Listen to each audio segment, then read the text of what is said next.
opinion. Now, the Nigerian author Chinua Achebe famously said, and I quote, "Until the lions have their own storytellers, the history of the hunt will always glorify the hunter." Are Indian news consumers hearing the lion's story, or are they still being told the history of the hunt? Joining me to discuss the Indian narrative today is my very distinguished panel. Mr. Verma, you wrote recently how the Nobel Prizes are distinctly Eurocentric, and the fact that the greatest messiah of non-violence ever, Mahatma Gandhi, was never awarded the Nobel Prize. But Dr. Henry Kissinger, who is known for anything but non-violence, got the prize. How does a civilizational state like India deal with this so-called Western objectivity? Thank you, Sandeep. You cannot deal with this Western subjectivity unless you begin to reappropriate your own sense of culture, history and civilization. And I've said this often, that the success of colonialism is not your physical subjugation only. In fact, that is more easily removed. The success of colonialism is the colonization of your mind. And that takes much longer to erase. It can take decades after political independence. So, therefore, I've written extensively on this subject. I have a book called Becoming Indian, The Unfinished Revolution of Culture and Identity. And I also discuss this in my latest book, The Great Hindu Civilization. That we need to become more confident in our own roots and in a real knowledge of our civilizational legacy, without looking so eagerly for either endorsements from the West, which produce in us either excessive criticism or unnecessary adulation, and learn to make our own decisions objectively. Mr. Gupta, how does India reappropriate its narrative? How do you define the Indian narrative? You agree with what Verma ji just said? There is no one single Indian narrative. You have to look at what's the domineering or dominating issue of the day. And the Indian narrative obviously also has to accordingly reshape itself and move forward. I am personally against straitjacketing the Indian narrative into one particular story or storyline. That's what has been done till now. Now, Pawan mentioned about the colonization of the Indian mind, which is true. And one particular book of Pawan's, I have sort of reviewed a few of his books. One particular book, I'm now forgetting the one. Was it The Indian Middle Class or which one?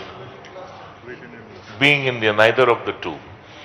And where he addresses this question of how the Indian mind is colonized. And,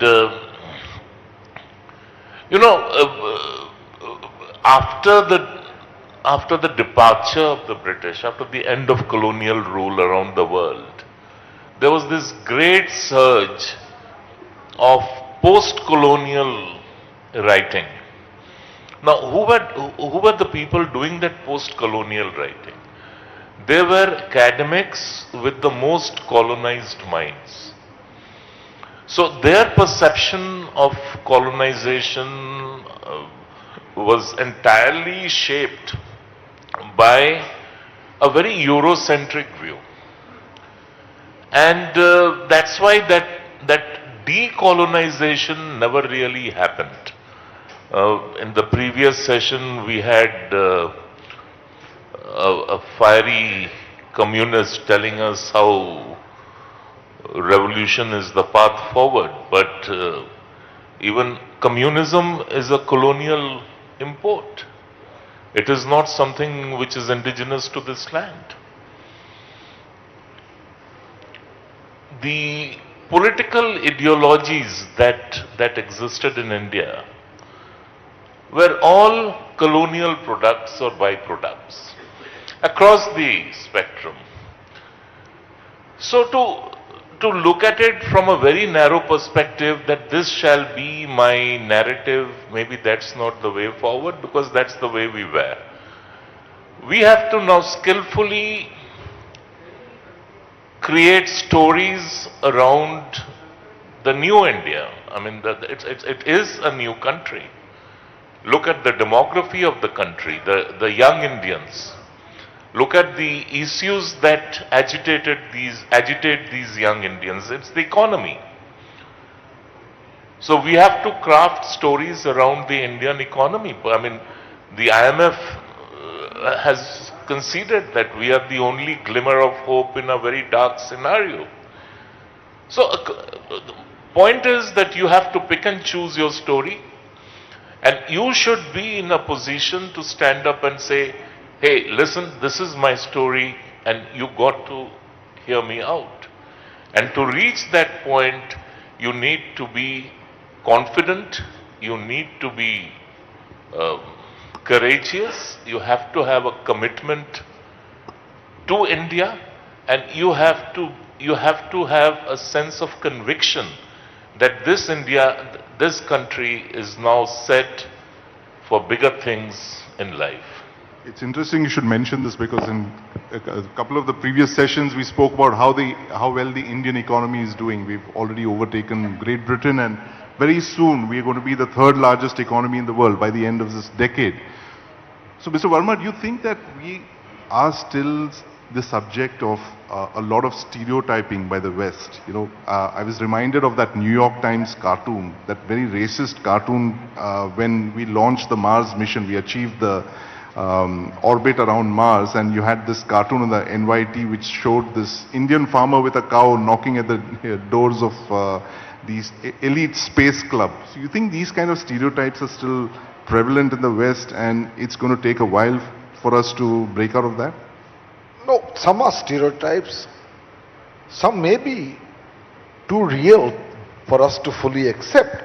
I think we should give up our obsession with the West. The time has come to assert our own identity. Now that is a process. If I could ask, and Kanchan, I would be happy for his reaction. You see, it's a process.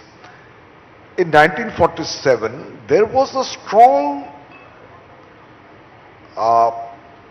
school which believed that the way forward has to be interpreted in terms of Western modernity.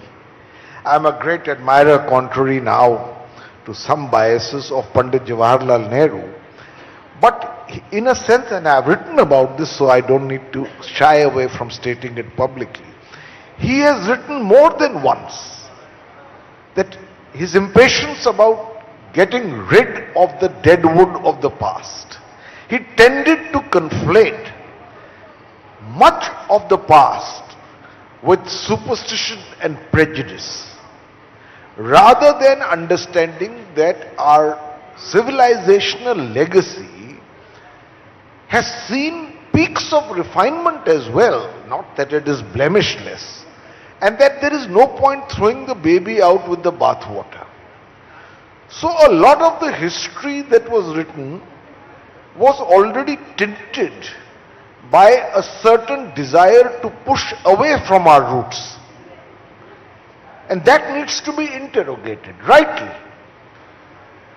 Again, there was an attempt, and probably well-intentioned, given the background of 1947 and the partition, and our conscious adoption of a multicultural, plural and secular state, of portraying, for instance, the Islamic period of our history in a manner where it almost seemed that the invaders came in a tourist bus and offered some biryani here, and we gave them some laddus and a Ganga Jamuni Tehzeeb built. The truth is, this kind of glossing over historical narratives creates its own backlash. We must accept the extent of damage to the civilizational legacy of this country until then by the damage to our temples, to artifacts and to centers of learning. I mean, Nalanda burned for 1 year after it was set ablaze. I mean, the Nalanda library, it was so rich with manuscripts. Having said that, now this is where I'm coming to the point where we need the right balance.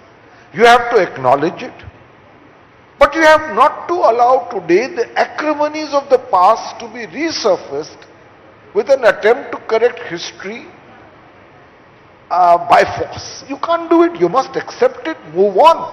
South Africa set up the Truth and Reconciliation mission and it moved on. That is one. The last point I want to make is that recognizing and reappropriating your past should not lead to chauvinism and over-glorification of the past at the cost of other narratives which are equally important in the making of India. So against neglecting that past, and partly I have written my book, The Great Hindu in Civilization, to acknowledge the sheer profundity and exuberance, intellectual celebration of that period of history. But from there, I say it with respect also, but you cannot go to the Dinanath Bhatra school of history, where you say everything that is happening today was happening in our ancient past. Airplanes, advanced surgery, motor cars were flying, and so on and so forth. I mean, don't trivialize history in an attempt to once again reappropriate the richness of its legacy. We need to stop doing that. And that applies equally to correcting the attempt to gloss over history by then the opposite reaction of only focusing on those aspects where everybody is seen as alien except the Hindu mainstream. And I have great respect for the recitation of Hindu civilization, but these are extremes which we must avoid if we want to create a sane, balanced, confident and culturally rooted India. Do you agree with that, Mr. Gupta? How do you achieve this fine balance that Mr. Verma speaks of?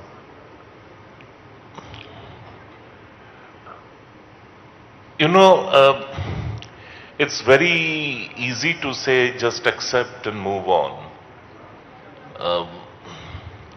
Unfortunately, that never happens. Number one. Number two,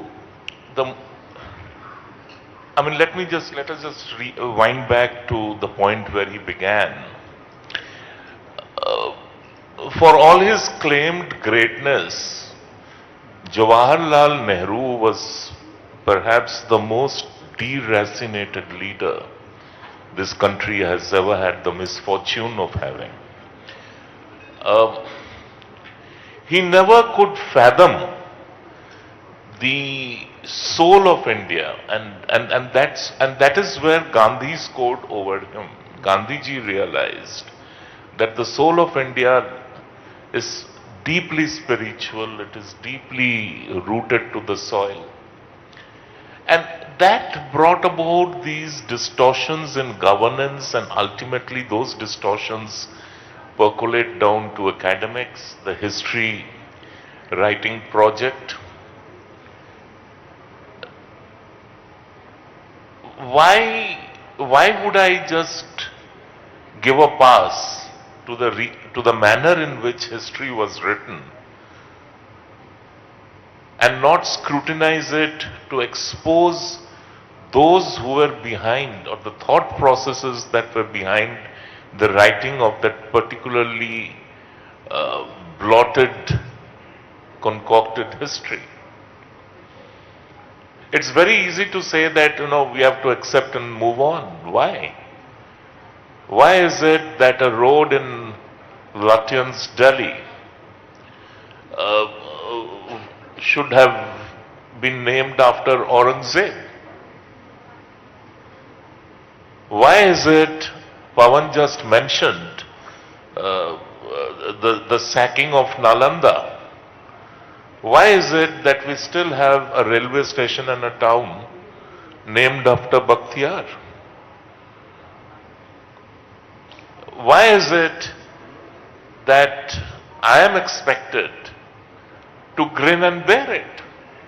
Now these are questions which the multitudes now have begun to ask, and there are no convincing replies.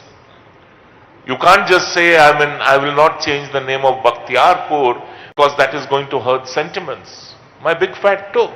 Here was a man who sacked perhaps the world's oldest library and definitely the world's largest library of that time. And that sacking was preceded by a very particularly brutal massacre. And yet we are reluctant to accept. If you accept, then change. If you don't change, then that means you neither accept nor are you willing to concede that you were wrong. No, but my contention is slightly more than that. When you talk about looking for something as simple as inspirational Indians, why is it that the dispensation which India has had till now never tried to make someone like Ishwar Chandra Vidyasagar into an inspirational figure? Because he was a Sanskrit teacher. But look at his social achievements. He is the man who got widow remarriage legalized in this country. He is the man who introduced formal education for women and girls in this country. Now we were never told this story. How many beyond Bengal are aware of these stories? And it's a long list. I just gave you one example. Or Netaji Subhash. Or Netaji Subhash. We just heard someone begin at the previous session said, I would like to begin with prayers to Netaji. I thought, wow, that's very impressive. He meant Mulayam Singh Yadav, but today is the day. How many of you in the audience are aware that today, on this day in 1943, Subhash Chandra Bose declared the formation of the provisional government of Azad Hind? Hands up, please. How many of you are actually aware of this fact? See, you have your answer. And when this happens, there is deracination becomes a fashion statement. It becomes a way of life. And this great hoax of Western modernization then becomes the substitute. And that is something which we must agitate against. And I personally feel media can play an effective role. And I'm glad that on two recent instances, media played quite an effective role. One on the very stupid debate on whether the lions of the new lion capital atop the new parliament building, whether they look fierce, whether they look angry. Yeah. Excuse me? And the other one was when they finally got around to dropping Abide by Me from the beating retreat. And the chest beating that happened. as if India's fundamental character, fundamental identity was getting bespoiled, it was getting destroyed by dropping that hymn. So that is the extent of colonization of the Indian mind. And lastly, although not really connected, but let us also not over glorify media as it existed. I think Arnob does a far more fierce and fearless job than many other editors did when we were growing up. I was in high school when emergency happened, 1975-77. And there is this great myth that the media and the press fought against it, which is just not true. Every newspaper crumbled. Ultimately, even Indian Express crumbled. There are these myths that newspapers carried black boxes as editorials. One newspaper, Indian Express, carried it, and after that, the emergency regime came down so strongly that even they crumbled, which led to L.K. Advani's famous comment as INB minister after the emergency, that he said that when asked to bend, you chose to crawl. So hopefully that era is over, and media today is way more independent. It is definitely more conscious to news consumers what they want. Nothing wrong with that. I mean, after all, you are producing news for consumption. And so long as the demand is not for pornographic or salacious content, if it is for good content which resonates with your viewer, with your reader, you should do it. That should be the way forward towards creating a truly Indian narrative. You mentioned the emergency, and when I was growing up in the 70s and 80s, I heard about this phrase called the foreign hand. And then much later, one hears of how foreign governments and intelligence organizations engage in narrative building. There's a lovely book out by Vikram Sood which talks about this. Mr. Verma, do you agree with this, the fact that the ultimate goal of nations is to actually build narratives, and we all pray to one narrative or the other, whether it's the... You see, every nation should have narratives. I hesitate to say that a nation's narrative should only be this, because there is, by that very statement, a sense of exclusion and a certain hesitancy to enter into a debate. After all, we are a dialogic civilization. The Bhagavad Gita is a dialogue. 3 foundational texts of Hinduism. The Upanishad is a dialogue. It's not a fiat. It's not a certitude. So there is room for discussion and debate. The Brahma Sutras are always allow for the opponent's point of view to be put in before they come to an conclusion. This is the nature of our civilization. And if we have to recall it in its entirety, I am again a little wary of people who say this is the narrative that we now must adopt. Because what is our civilizational legacy? One of our Mahavakyas is Ekam Sat Vipraha Bahuda Vadanti. There is one truth, but wise people call it by different names.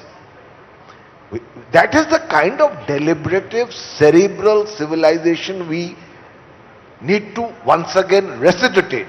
If you say, Ano Bhadra Kritavo Yantu Vishwata, let good thoughts flow to me from all directions, then you must be open for that debate. And that is why I say that in this process of rebuilding our narrative, we need to avoid dogmatism.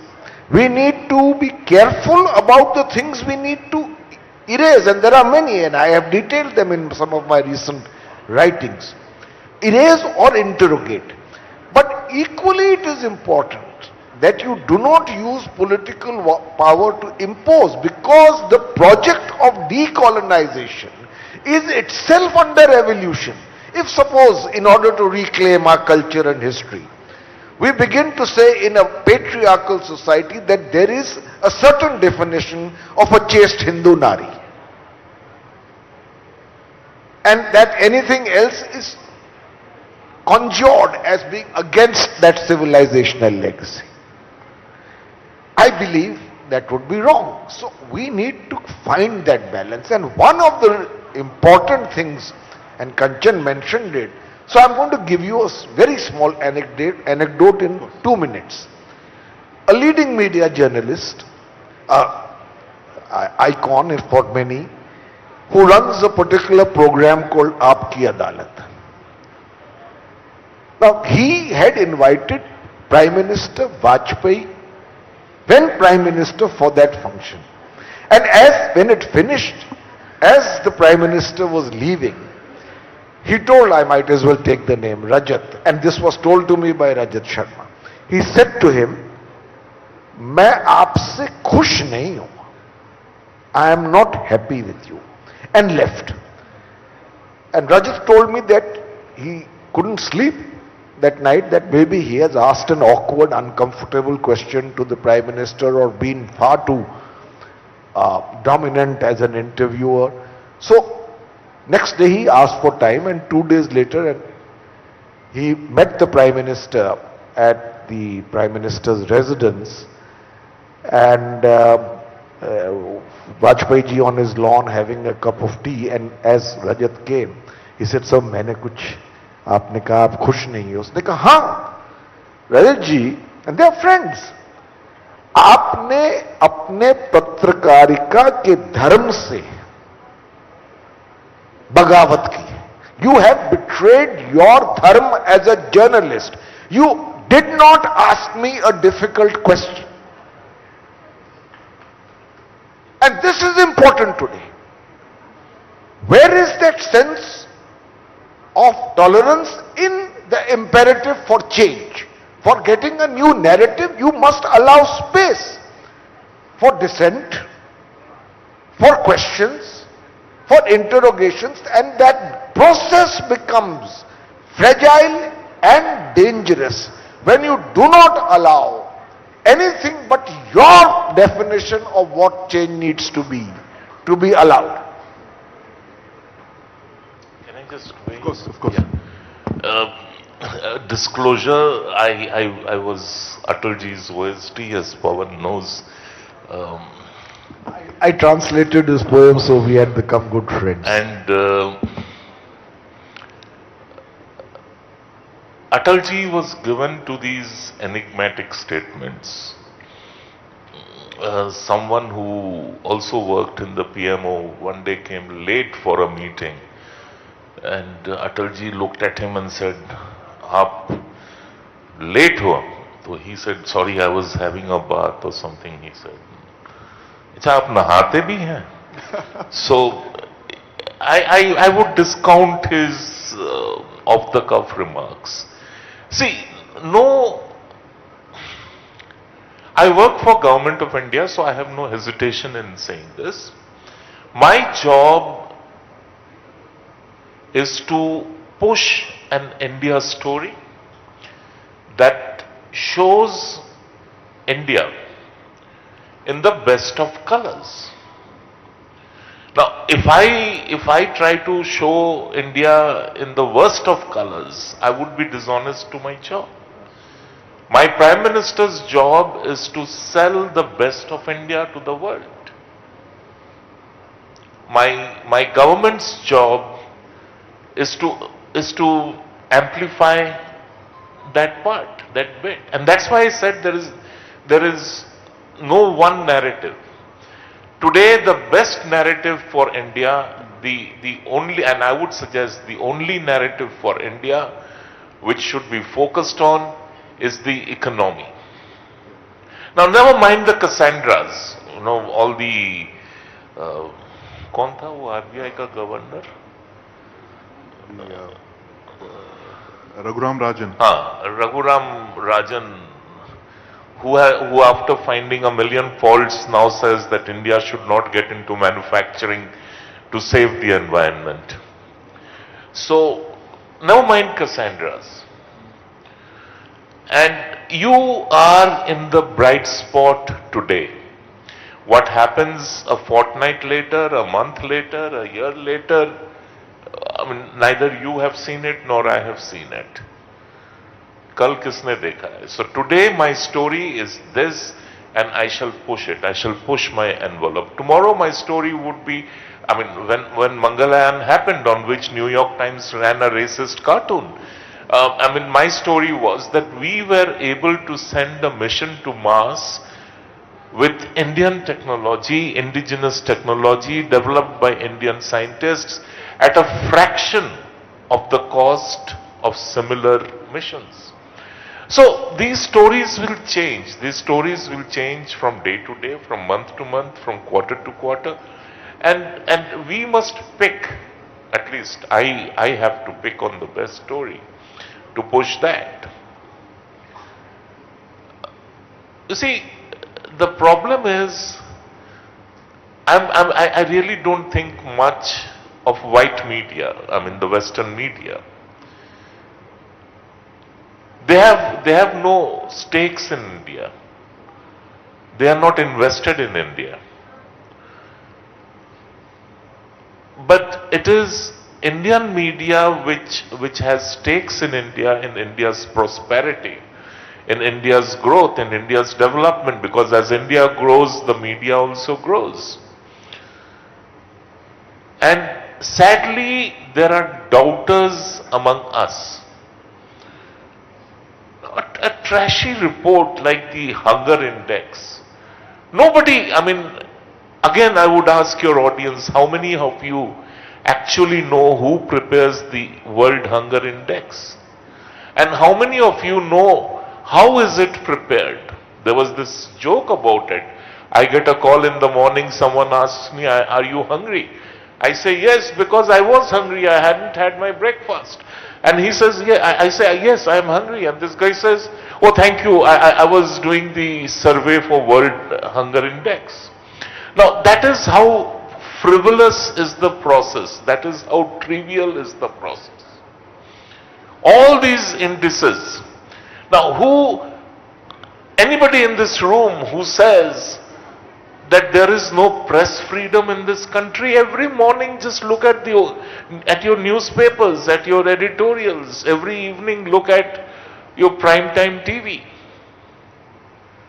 Now, if supporting India is to be conflated with supporting the government, then I guess, yeah, there is a problem. You buy that, Mr. Verma? No, Kanchan is an old friend, and we go back a long time. And both of you smoke pipes. And there's a great deal of mutual respect, but I must disagree with him here. For instance, his statement that today the spotlight is on India's economy, I accept. But then he says something which, having served in some countries abroad which were not democratic, I am very concerned about. He says, but there are doubters.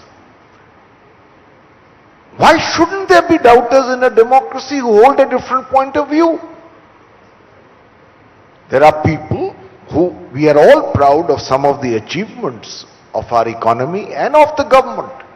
At the same time, if 800 million people are getting one meal a day still, after so many years of independence, on government dole, and there are 200 million people living below the poverty line as per objective verifiable data, we must say that the successful cannot secede from this country to form their own republic. जीना यहाँ, मरना यहाँ. सबको साथ ही जीना है ना. So there can be different points of view even on the economy. Secondly, see, one thing is to say that anybody who raises a question is a Cassandra, either Cassandra or anti-national. I am not attributing it to you, but I've heard it enough, which is a way of stifling dissent. What is the image we want to project to the world? We want to project an image of a vibrant democracy which has managed to grow economically while remaining democratic. That is our real achievement. China doesn't have it. Russia doesn't have it. And that is an image which is the core of our soft power. Now I give you an example, and I am not making this political, and I don't want to make it. Since 2014, Kanchan, 405 sedition cases have been filed. Of these, and my statistics are subject to correction, 149 of these sedition cases have been filed against people accused of making quote-unquote critical or quote-unquote derogatory remarks against the Prime Minister. And 144 have been filed for similar kind of remarks against Chief Minister Yogi Adityanath. Now, I am not saying necessarily that we are undemocratic, but I worry sometimes that in our attempt to build a narrative, are we in some way negating the richest essence of our legacy, which is to allow for counter narratives? Not deracinated Western irrelevant narratives, but our own narrative can have many facets to it. And if we stop allowing them or become hostile to them or treat them as adversarial, I don't believe we are doing our nation in the long run a good service, especially a nation and a civilization like this. Do you want to respond to that, Mr. Gupta? Yeah, you know, I will not wade into statistics over here unless I have seen and verified.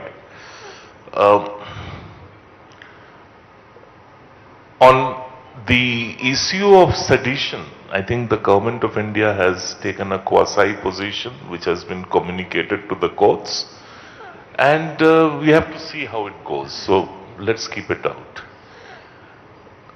Counter narratives I'm perfectly fine with. Counter views I'm perfectly fine with.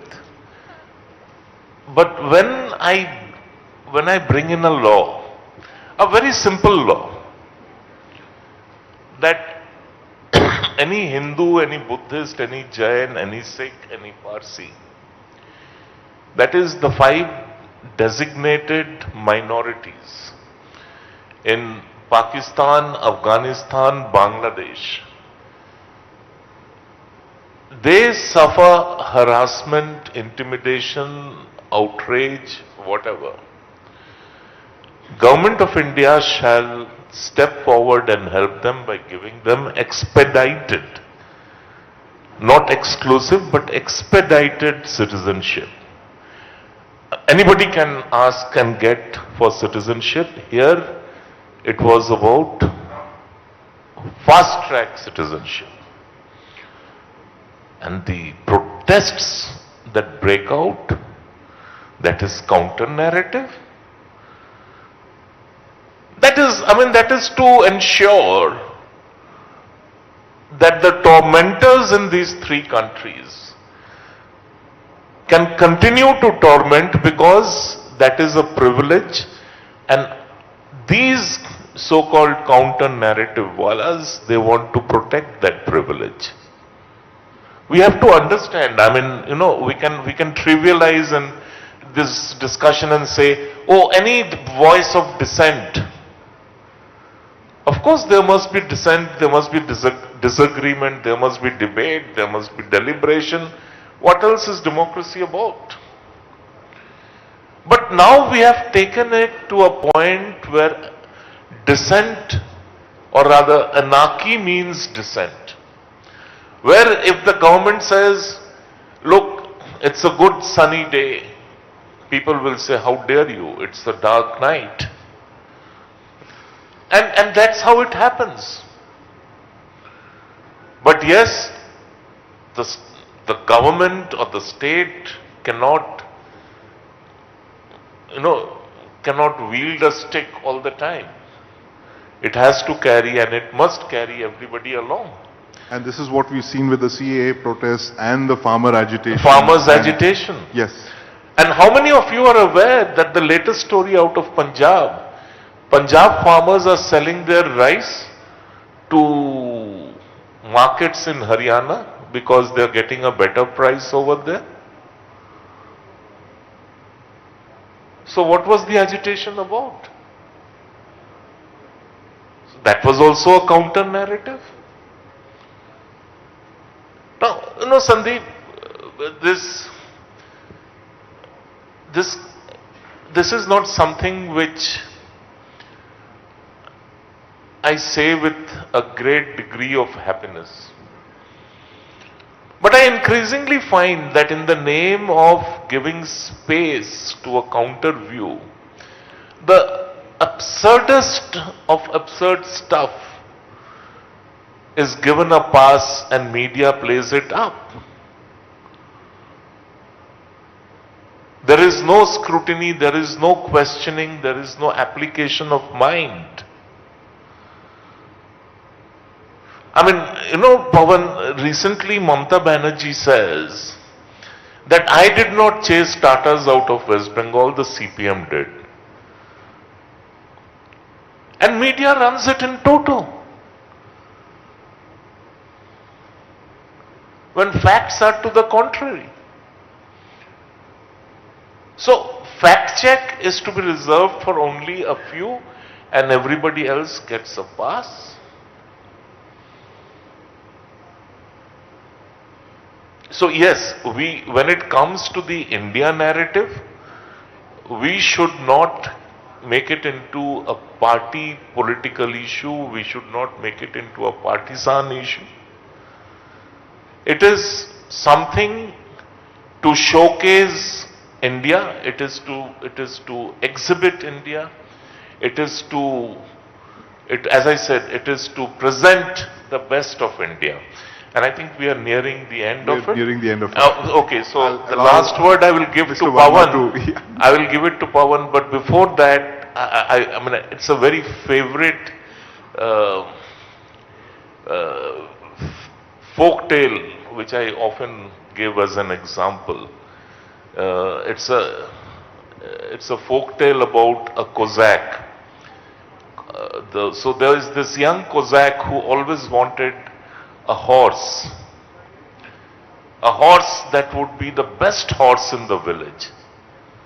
So he works hard, he saves money, and he goes to the animal market and he buys this stallion, white stallion with a flowing mane, full set of teeth, 7 feet tall, and he rides the horse back to his village square. It was a Sunday and the villagers were gathered over there. He dismounts and presents his horse that, look, I bought this horse. And everybody is thrilled. So some people go around patting the horse, checking its tail, checking its teeth, etc. Now there was this local resident intellectual who also happened to be the Pravda correspondent of that village. So the intellectual goes, now everybody has praised the horse.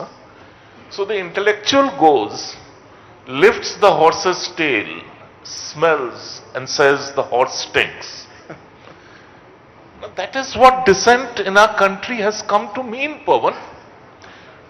That is what disagreement in our country has come to mean.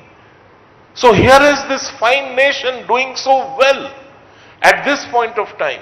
But no, you must go lift the tail, smell and say, no, it stinks. I'll allow Mr. Verma to respond to that before we wind up. There's a shortage of time.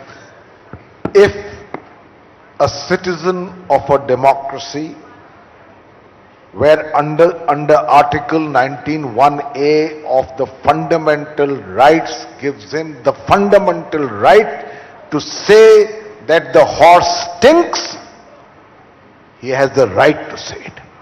And therefore, everything that is contrary to your point of view cannot be dismissed as either absurd or frivolous. That's point number one, and I know Kanchan will never become that, but I am concerned about a mindset that sees a difference of opinion as being subversive or somehow unacceptable.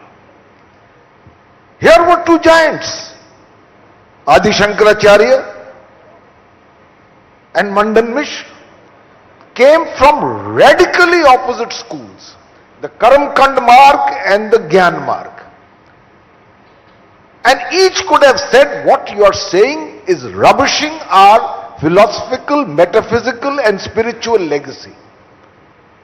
But they sat down to discuss it, debated it, and in the absence of social media, all of India followed it by word of mouth. That is the kind of civilization we come from. Let us not be impatient or intolerant of narratives which are not in frozen conformity with what those in power think it should be. Thank you very much, Mr. Verma. So that is the civilization that we come from, and with that we come to the end of this extremely engaging session. Thank you very much, Mr. Verma. Thank you, Mr. Gupta. Thank you, ladies and gentlemen. Ladies and gentlemen, a huge round of applause for Mr. Pavan Verma, Mr. Kanchan Gupta and Mr. Sandeep Punithan of the TV9 network for that fascinating session that just concluded.